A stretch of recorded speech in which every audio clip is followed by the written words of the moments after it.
السلام علیکم، welcome to Shah group educational channel. This is Zakariya Sheikh. امید کرتا ہوں میرے بچوں آپ سب خیر و عافیت سے ہوں گے۔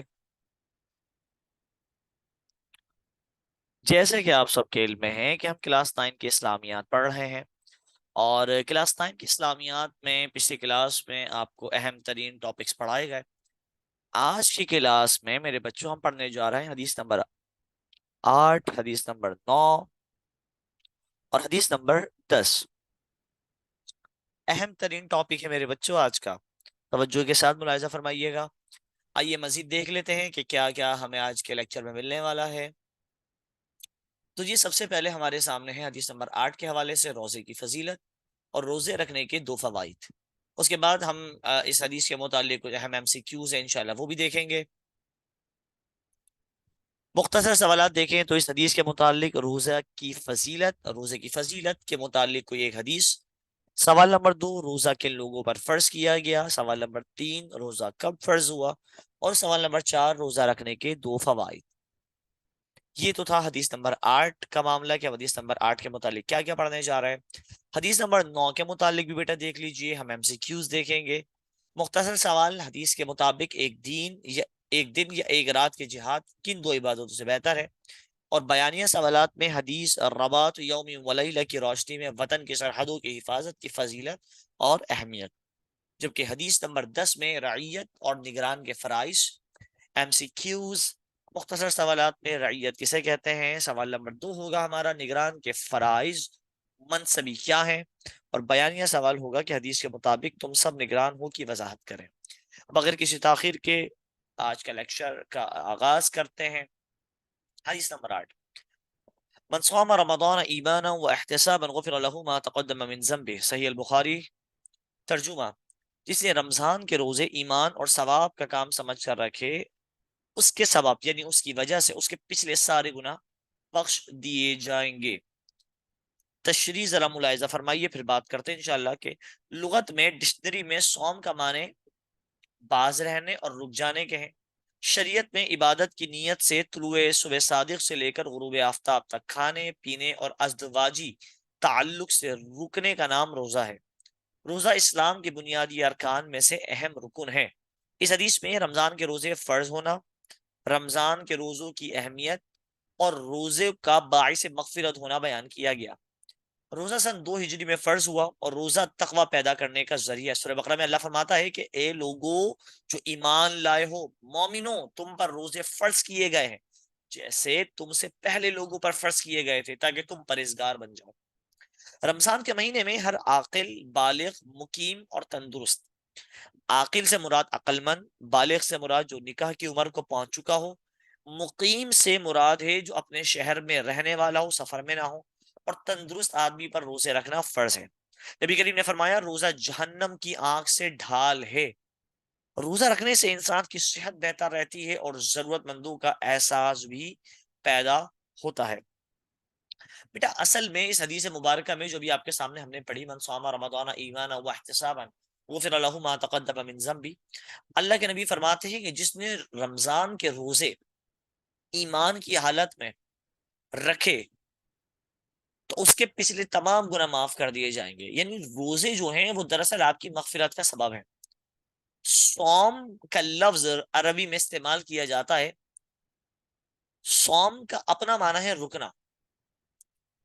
جیسے کہ آپ روزے میں ہم اور آپ کھانے پینے اور ازدواجی تعلق سے رکتے ہیں، تو گویا روزہ انسان میں تقوی پیدا کرتا ہے، پرہیزگاری پیدا کرتا ہے۔ یہ تھی بیٹا حدیث نمبر 8، بہت آسان حدیث، بہت آسان ترجمہ، بہت آسان تشریح جو آپ کے سامنے پیش کی گئی۔ اس حدیث کے متعلق اہم MCQ ذرا ملاحظہ فرمائیے۔ سوال پہلا آپ سے ہی کریں گے بیٹا۔ اسٹیٹمنٹ نمبر 1، حدیث میں جہنم کی آنکھ سے ڈھال قرار دیا گیا کس چیز کو؟ نماز کو، حکمت، زکوٰۃ کو، یا پھر روزے کو؟ دیکھتے ہیں اس کا جواب میں سے کون دیتا ہے۔ بالکل صحیح جواب دیا میرے بچے آپ نے، حدیث میں جہنم کی آنکھ سے ڈھال قرار دیا گیا، یعنی جہنم کی آنکھ سے بچائے گا روزہ۔ اسٹیٹمنٹ نمبر 2، روزہ رکھنا فرض ہے۔ بہت ہی آسان سوال ہے، رمضان میں، شوال میں، ذقت یا ذی الحج؟ بالکل بڑا آسان جواب کہ روزے رکھنا رمضان میں فرض ہے۔ پڑھتے ہیں مختصر سوالات کی طرف کہ روزے کی فضیلت کے متعلق کوئی ایک حدیث تحریر کریں کہ جس میں آپ روزے کی فضیلت کو ثابت کریں گے۔ مندرجہ ذیل حدیث روزے کی فضیلت کی ترجمانی کرتی ہے۔ نبی کریم علیہ السلام نے ارشاد فرمایا کہ ترجمہ روزہ جہنم کی آگ سے ڈھال ہے۔ سنن نسائی کی یہ حدیث ہے بیٹا۔ ایک ایک ڈیڑھ ڈیڑھ لائن کے بیٹا جواب ہے، کیونکہ مختصر سوالات ہیں اور حدیث کے پورشن میں ویسی جوابات چھوٹے ہوتے ہیں۔ اگلا سوال ہے کہ روزہ کن لوگوں پر فرض ہے؟ اس کا جواب بھی ابھی آپ کو لیکچر کے درمیان بتایا گیا کہ رمضان کے مہینے میں ہر عاقل، بالغ اور مقیم اور تندرست آدمی پر روزے رکھنا فرض ہے۔ سوال نمبر 3 ہے کہ روزہ کب فرض ہوا؟ ایک لائن کا جواب ہے کہ روزہ سن 2 ہجری میں فرض ہوا۔ بہت آسان جوابات تھے، مجھے امید ہے بآسانی سمجھ آ چکے ہوں گے۔ اگلا سوال، روزے رکھنے کے 2 فوائد۔ اس سوال کا جواب ذرا ملاحظہ فرمائیے بیٹا۔ روزے رکھنے کے 2 فوائد مندرجہ ذیل ہیں۔ نمبر 1، روزہ رکھنے والے کی صحت اچھی رہتی ہے۔ نبی کریم نے فرمایا ہر چیز کی زکوٰۃ ہوتی ہے اور جسم کی زکوٰۃ روزہ ہے۔ روزہ جسم سے فاسد مادوں کو خارج کرنے کا بہترین ذریعہ بھی ہے، جس سے انسان چاق و چوبند ہو جاتا ہے۔ نمبر 2، جب انسان روزے رکھ کر دن بھر بھوکا پیاسا رہتا ہے تو اسے دوسرے ضرورت مندوں کی بھوک پیاس کا احساس ہوتا ہے اور وہ دوسروں کی تکلیف کو محسوس کرنے کے قابل بھی ہوتا ہے۔ جی ہاں، یہ ہے دو روزے کے 2 فوائد۔ نمبر 1، جیسے کہ نبی کریم کی حدیث ہے کہ ہر چیز کی ایک زکوٰۃ ہے، جسم کی زکوٰۃ روزہ ہے، تو روزہ رکھنے سے ہمارے اندر جو فاسد مادے ہیں، جو خرابیاں ہیں، جو بیماریاں ہیں، جو چیزوں کو، جو ہمارے جسم کو، صحت کو خراب کرنے والی فاسد مادے موجود ہیں، وہ ختم ہو جاتے ہیں۔ سائنٹیفکلی بھی یہ بات بیٹا جو ہے نا وہ پروو ہو چکی ہے، جو کہ شریعت مطہرہ میں آج سے 1400 سال پہلے بتائی گئی۔ اور دوسرا فائدہ یہ کہ جب انسان روزے رکھ کر دن بھر بھوکا پیاسا رہتا ہے تو اسے اپنے طرح ضرورت مندوں کا احساس ہوتا ہے کہ چلو ہم تو روزے میں بھوکے ہیں، بہت سے لوگ تو بغیر روزوں کے بھی بھوکے رہتے ہیں۔ انسان میں ایک جذبہ پیدا ہوتا ہے کہ وہ دوسرے ضرورت مندوں کو سمجھے، ان کی بھوک اور پیاس کو سمجھے۔ یہ تھے بیٹا روزے کے 2 فوائد۔ اب حدیث نمبر 8 اپنے اختتام کو پہنچی، کیونکہ اس کے ایم سی کیوز اور شارٹ کوشچنز بھی ہم نے دیکھ لیے۔ حدیث نمبر 9 ملاحظہ فرمائیے۔ اس حدیث مبارکہ میں اسلامی ریاست کی سرحدوں کی حفاظت کرنے کی اہمیت کو بیان کیا گیا کہ مورچہ بند ہو کر ملک کی سرحدوں کی حفاظت کرنا بھی جہاد میں شامل ہے۔ جو لوگ اللہ تعالیٰ کی خوشنودی حاصل کرنے کے لیے اپنے فرائض سر انجام دیتے ہیں اور اپنی ملکی سرحدوں کی حفاظت کرتے ہیں، ایسے مجاہدین کے لیے اجر و ثواب کی وعید بیان کی گئی ہے کہ جو لوگ ایک دن یا ایک رات سرحدوں کا دفاع کرتے ہیں تو ان کو مہینے بھر کے روزے اور رات کو تہجد پڑھنے کا ثواب ملتا ہے۔ لہٰذا ایک مسلمان کے لیے ضروری ہے کہ وہ اعلیٰ کلمت اللہ یعنی اللہ کے کلمے کے بلند کرنے کے لیے جہاد وطن اور وطن کی سرحدوں کی حفاظت کے جذبے سے سرشار ہو۔ اس دنیا اور آخرت کی بھلائی ہے۔ یہ تو حدیث نمبر 9 کا تعارف آپ کو دیا گیا کہ چونکہ اس حدیث مبارکہ میں اسلامی ریاست کی سرحدوں کی حفاظت کا حکم ہے۔ اب بڑھتے ہیں حدیث کی طرف۔ رباط یوم ولیلۃ خیر من صیام شہر وقیامہ، صحیح مسلم کی بیٹا یہ حدیث ہے۔ ترجمہ، ایک دن یا ایک رات جہاد میں بسر کرنا ایک مہینے کے روزے اور نفلی عبادت سے بہتر ہے۔ تشریح، جہاد کے لغوی معنی کوشش کے ہیں اور شریعت مطہرہ میں اس سے مراد وہ کوشش جو دین کی حفاظت اور فروغ کے لیے کی جائے۔ اسلام میں جہاد کے واضح اصول اور ضوابط ہیں۔ جہاد کا مقصد مظلوم مسلمانوں کی امداد کرنا، اشاعت اسلام کے راستے کی رکاوٹوں کو دور کرنا اور رضا الہی کا حصول ہے۔ اس حدیث مبارکہ میں جہاد کے ساتھ ساتھ اسلامی ریاست کی سرحدوں کی حفاظت کرنے کی فضیلت اور اہمیت بیان کی گئی ہے۔ مورچہ بند ہو کر ملکی سرحدوں کی حفاظت اور نگرانی کرنا بھی جہاد میں شمار کیا گیا ہے۔ اور ان تمام کاموں میں جو لوگ اللہ تعالیٰ کی خوشنودی حاصل کرنے کے لیے سر انجام دیتے ہیں، ایسے مجاہدین اور اسلامی ممالک کی جان بازوں کے لیے بڑا اجر و ثواب ہے۔ چنانچہ اس حدیث میں بتایا گیا کہ مورچہ بند اسلامی مجاہد اگر ایک دن یا ایک رات سرحدوں کا دفاع کرے تو اس کو مہینے بھر کے روزوں اور راتوں کے تہجد سے بہتر ثواب ملتا ہے۔ لہٰذا ہمیں بھی چاہیے کہ ہم اعلیٰ کلمت اللہ کے لیے جہاد وطن اور وطن کی سرحدوں کی حفاظت کے جذبے سے سرشار ہوں، تاکہ اسلام ملک اور وطن پر کوئی میلی آنکھ سے نہ دیکھ سکے اور دین کا اعزاز بھی قائم رہے۔ اس میں فلاح دارین ہے۔ بیٹا دیکھیں، اس حدیث سے مبارکہ میں اللہ رب العزت کے پیارے نبی صلی اللہ علیہ وسلم نے فرمایا کہ جو شخص وطن کی سرحدوں کی حفاظت میں ایک رات گزارے تو گویا اس نے ایک مہینے بھر کے روزوں اور راتوں کے تہجد سے بہتر ثواب کمایا۔ اس میں فضیلت بتائی گئی ہے مجاہدین کے لیے جو سرحدوں کی حفاظت کرتے ہیں، لہٰذا ہمیں بھی اس بات کے لیے کوشاں رہنا چاہیے، اس جذبے سے سرشار رہنا چاہیے کہ ہم نے وطن کی سرحدوں کی حفاظت کرنی ہے۔ حدیث نمبر 9 کے حوالے سے کچھ ایم سی کیوز ملاحظہ فرمائیے گا کہ مورچہ بند ہو کر ملک کی سرحدوں کی حفاظت اور نگرانی کرنا کیا شمار ہوتا ہے؟ زکوٰۃ، عبادت، جہاد یا پھر جنگ؟ مجھے امید ہے اس کا جواب میرے بچوں آپ دیں گے۔ ویری گڈ، بالکل صحیح جواب دیا، جہاد۔ ایک رات جہاد میں جاگنے کا ثواب ملتا ہے، مہینے بھر کے روزے کا، نفل عبادت کا، دونوں سے بہتر ان میں سے کوئی نہیں۔ مہینے بھر کے روزے کا، بالکل صحیح جواب۔ بڑھتے ہیں مزید آگے مختصر سوالات کی طرف۔ سوال نمبر 1، حدیث کے مطابق ایک دن یا ایک رات کی جہاد کن دو عبادتوں سے بہتر ہے؟ جواب، حدیث کے مطابق ایک دن یا ایک رات کی جہاد ایک مہینے کے روزے اور نفل عبادت سے بہتر ہے۔ یعنی جو شخص ایک دن یا ایک رات جہاد میں گزارتا ہے تو گویا ایک مہینے کے روزے اور نفل عبادت سے بہتر ثواب اس کو حاصل ہوتا ہے۔ حدیث نمبر 9 کا ایک تفصیلی سوال آپ کے سامنے پیش کیا جا رہا ہے، ذرا ملاحظہ فرمائیے کہ حدیث رباط یوم ولیلت کی روشنی میں وطن کی سرحدوں کی حفاظت کی فضیلت بیان کریں۔ بیٹا اس حدیث میں اسلامی ریاست کی سرحدوں کی حفاظت کرنے کی فضیلت اور اہمیت کو بیان کیا گیا کہ مورچہ بن ہو کر ملکی سرحدوں کی حفاظت اور نگرانی کرنا بھی جہاد شمار کیا گیا ہے، اور ان تمام کاموں میں جو لوگ اللہ تعالیٰ کی خوشی حاصل کرنے کے لیے سر انجام دیتے ہیں، ایسے مجاہدین اور اسلامی ممالک کے جان بازوں کے لیے بڑا اجر و ثواب ہے۔ چنانچہ اس حدیث میں بتایا گیا کہ مورچہ بند اسلامی مجاہد اگر ایک دن ایک رات سرحدوں کا دفاع کرتے ہیں تو ان کو مہینے بھر کے روزوں اور راتوں کی نفلی عبادتوں کا ثواب ملتا ہے۔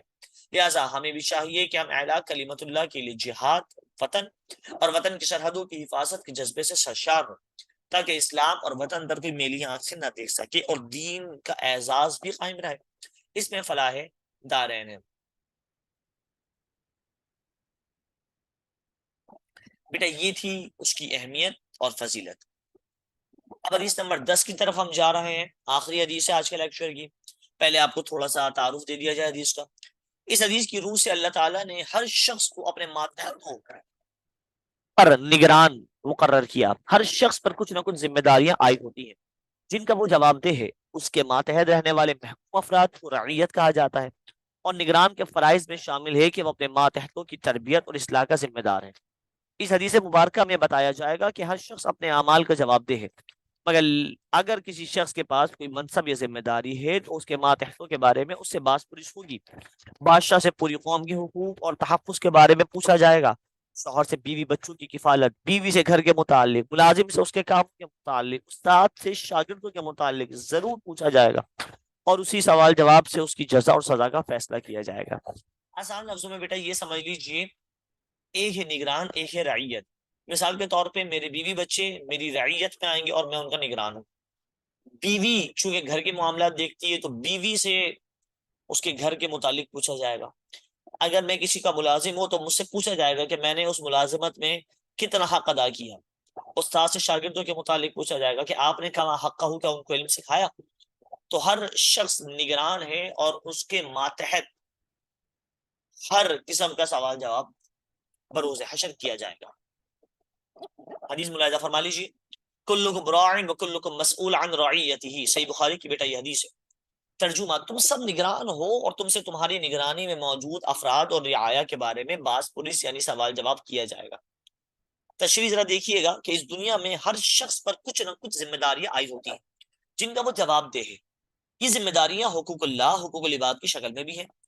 اس حدیث میں ہر آدمی کو نگران قرار دیا گیا۔ نگران ہر وہ آدمی ہے جس کو سماجی طور پر یا دنیاوی اعتبار سے کچھ امور کا ذمہ دار ٹھہرایا جاتا ہے، اور اس کے ماتحت رہنے والے محکوم افراد کو رعیت کہا جاتا ہے۔ نگران کے فرائض منصبی میں سے یہ ہے کہ وہ ان کی تربیت اور اصلاح کا ذمہ دار ہے، یعنی کہ ان میں سے ہر ایک ادب سکھائے، ان کو ٹھیک حالت میں رکھے۔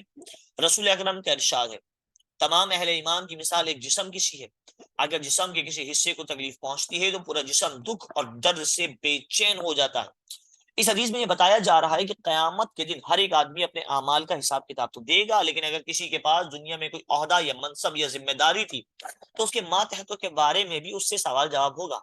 چنانچہ بادشاہ سے اس کی پوری قوم کے حقوق اور ان کی جان اور مال کے تحفظ کے بارے میں پوچھا جائے گا، بیوی سے گھر کے متعلق، شوہر سے بیوی بچوں کی کفالت، ملازم یا عہدے دار سے اس کے متعلق کاموں کے بارے میں پوچھا جائے گا، استاد سے شاگردوں کے متعلق، یہاں تک کہ ہر انسان سے اپنے اعضاء کے متعلق پوچھا جائے گا کہ ان کو کہاں پر استعمال کیا، یا تو انعام کا حقدار ہوگا یا سزا کا۔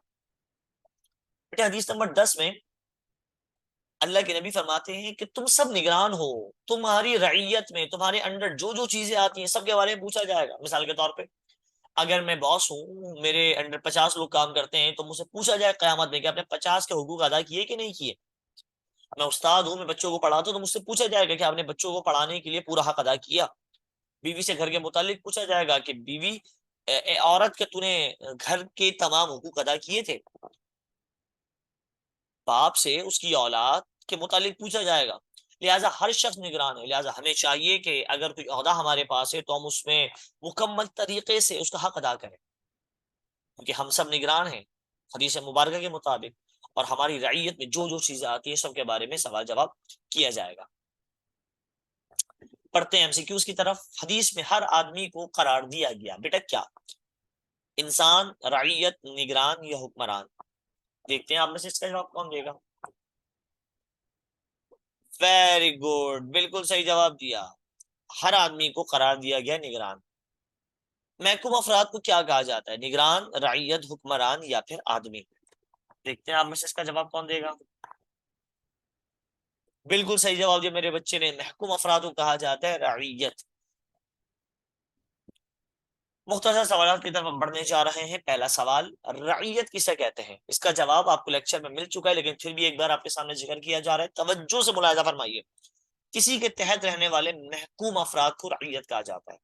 جیسے میرے بیوی بچے میری رعیت میں آئیں گے، ٹھیک ہے، رہنے والی عوام اس ملک کے بادشاہ یا اس ملک کے لیڈرز جو ہوتے ہیں ان کی رعیت کہلائے گی۔ سوال نمبر 2، نگران کے فرائض منصبی کیا ہیں؟ نگران کے کیا فرائض ہوتے ہیں؟ بیٹا نگران کے فرائض منصبی میں سے ہے کہ وہ اپنے محکوم کی تربیت اور اصلاح کا ذمہ دار، یعنی کہ ان میں سے ہر ایک کو ادب سکھائے اور ان کو ٹھیک حالت میں رکھے۔ یہاں پر آ کر نگران کے فرائض منصبی بھی آپ کو پتہ چل گئے۔ اگر مثال کے طور پر میں نگران ہوں، میرے بیوی بچوں کے متعلق، وہ تو میری رعیت میں آئیں گے، میں ان کا نگران ہوں، تو میرے فرائض منصبی یہ ہیں کہ میں ان کی تربیت کروں اور ان کی اصلاح کروں، ان میں سے ہر ایک کو میں ادب سکھاؤں اور ان کو ٹھیک حالت میں رکھوں۔ یہ تھا بیٹا آج کا لیکچر، مجھے امید ہے آپ کو بآسانی سمجھ آ چکا ہوگا۔ یہاں پر اگر ہماری کلاس اپنے اختتام کو پہنچی، سردا کریے، آپ کو اجازت دیجیے، ملیں گے انشاءاللہ اگلی کلاس میں، اپنا بہت سارا خیال رکھیے گا۔ السلام علیکم ورحمۃ اللہ۔